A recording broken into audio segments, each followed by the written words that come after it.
Hey there, Detroit History. Good to see you guys. Hope you're doing well. So if you're a senior, from here on out, you kind of are pretty much done, right? You're about to graduate.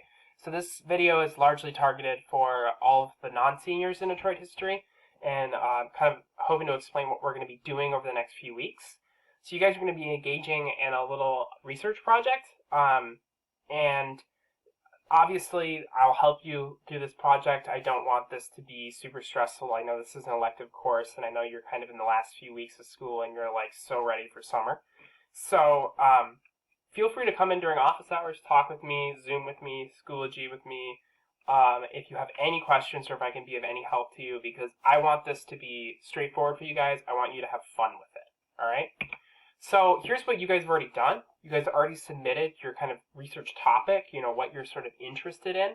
I first semester asked people to answer these 3 questions. I did not ask you this because for the form that your project is going to take, I gave people options, but for you guys, I'm just going to have you guys write. I wanted to kind of get a feel for last semester why students were interested in their topic, etc.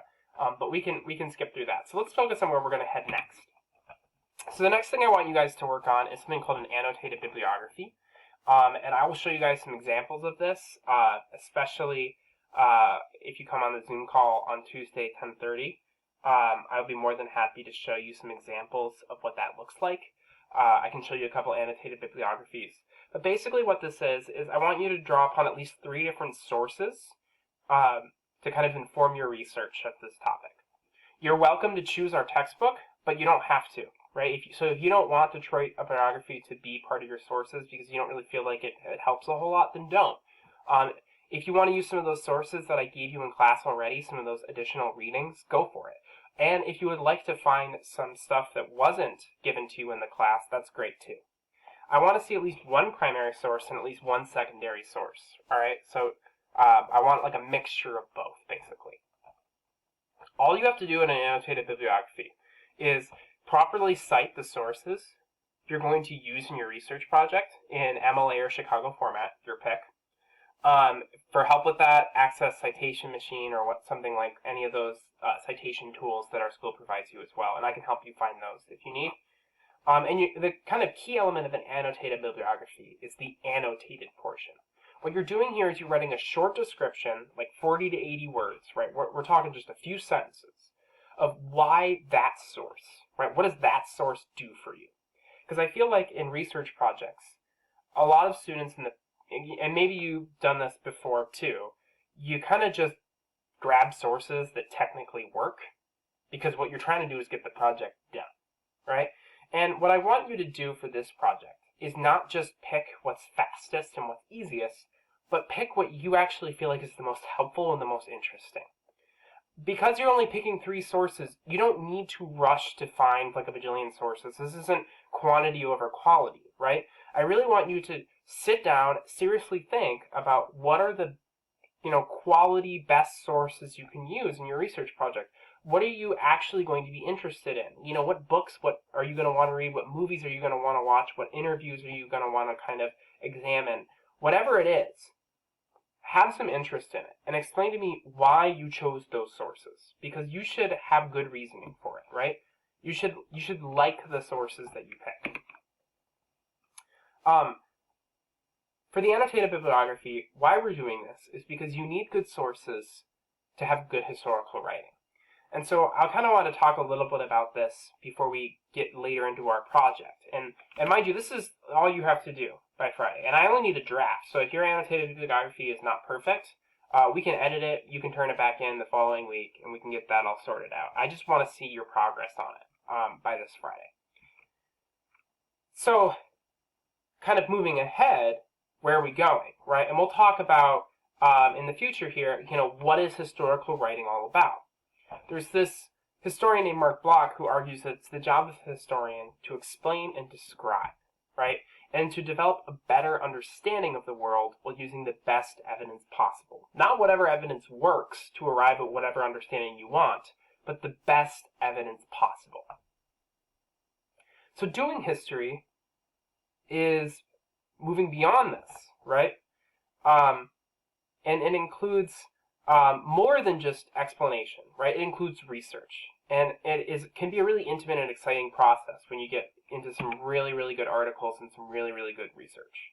So I want you guys to think about historical research and what, this might mean, right? I think the big takeaway that I found doing history is just to have fun, right? Do it because you like it. Do it because the stuff you're reading about, the stuff you're learning about, when you pick up a book, you find something interesting. You do it because you like it, because you enjoy it, right? You want your product to reflect, your efforts and your interest.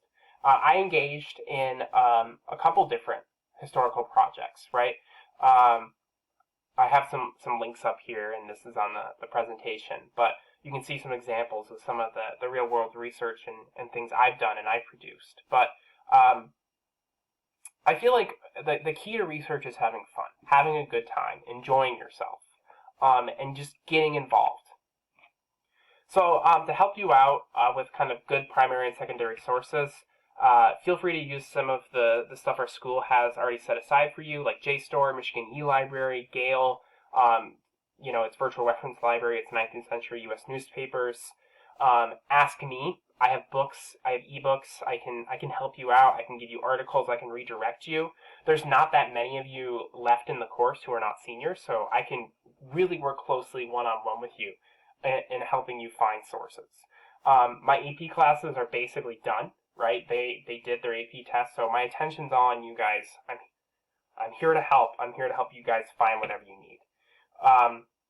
So just go to Novi Media Center's online research sources, and you'll see a lot of the stuff there, and I'll be able to help you find specific things if you're struggling.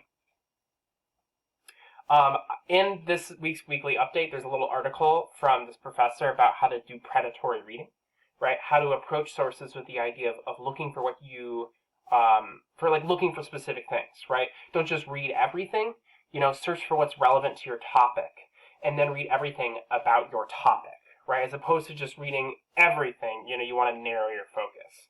Also make sure you're taking notes, right? Have a Google Doc open when you're doing your research, right? So you can immediately annotate or, write down a page number if you need, or write down a good quote if you saw one. Finally, if you're having some issues with research, it might be because you don't have a very good research question, right? You don't want to be researching with a question in the back of your head that can be answered with a simple yes or no. Was, the city government of Detroit during the race riots racist? Right? That's a yes or a no question. It's a complicated question in the sense that, it's pretty important, pretty meaningful, but it's still technically a yes or no question, right? You don't want to ask a research question that you feel like you already know the answer to, or the question is, the answer to the question is within the question. You don't want to have a question that can only be answered by a simple fact or a statement. You want a question that provokes a lot of thought, lots of discussion, and it is very open-ended and can go a variety of different ways. And then I'll review a lot of this with you next week, but we'll talk about then structuring a kind of short research paper. We'll talk about, what you want out of your introductory paragraphs, body paragraphs, and your conclusion. And then we'll also be talking about how to write a good thesis more next week. We'll talk about unique perspectives and developing them, conceding things so that you have a nuanced argument, stating your main argument, and using because clauses. And I'm just kind of going over this real fast because we're going to go into this more in detail next week, and I'll be able to have some more one-on-one conversations with you guys about your theses. Finally, citing and annotating your annotated bibliography, cite frequently, right? Quotes are helpful sometimes, but paraphrasing is usually better. The choice between Emily or Chicago is up to you. And remember, your annotations are supposed to explain why you're choosing sources, choosing the sources that you did, right? Why would you choose Martell's Detroit biography as opposed to a different source, right? You should have reasoning. Are there any issues with this source that you feel like you need to address? And then next week we'll get more up into how to write an introductory paragraph, how to write a good thesis, how to support your body paragraphs. So I wanted to keep this video short, no more than 10 to 11 minutes. I'm already about that mark. So if you have any questions, shoot me a message on Schoology, and I'll help you guys out. Also, feel free to come to our Zoom conference call. It's 10:30 in the morning on Tuesday. I'll also probably be hosting some other Zoom conference calls next week. I'll let you guys know about them once I schedule them. I'm excited to hear from you guys, hear about your topics, help you with your projects. It's going to be fun, it's going to be interesting, and I'll try to make it worth your while. All right? Take care, everybody. See you around.